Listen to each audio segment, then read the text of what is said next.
நம் உடலும் உள்ளமும் பேசுவது போல நம் உணர்வின் அதிர்வுகளும் நன்றாகவே பேசும்.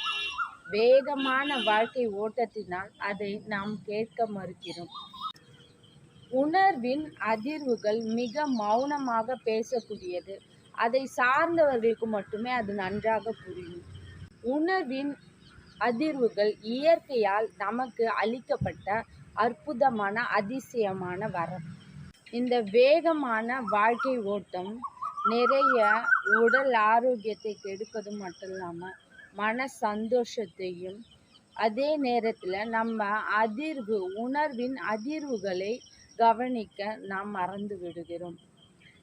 மௌனமான இந்த மொழி நம்ம வாழ்க்கையில் நடக்க போகிற நல்லது கெட்டது, அதுக்கப்புறம் வெற்றி தாழ்வு எல்லாத்தையுமே சொல்லும்.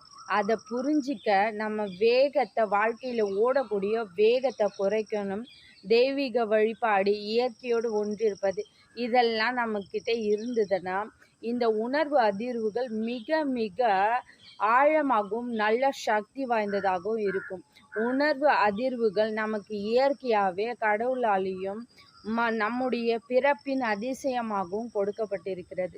எப்பொழுதுமே உணர்வு அதிர்வுகள் நம்மளுக்கு நல்லதையும் சொல்லும், கெட்டதையும் சொல்லும். அதை புரிஞ்சிக்க நம்ம கொஞ்சம் வேகத்தை குறைக்கணும். உணர்வு அதிர்வுகளை புரிந்து கொண்டவர்கள் ஞானியாகிறார்கள், வாழ்க்கையை நலமுடன் வாழ்கிறார்கள்.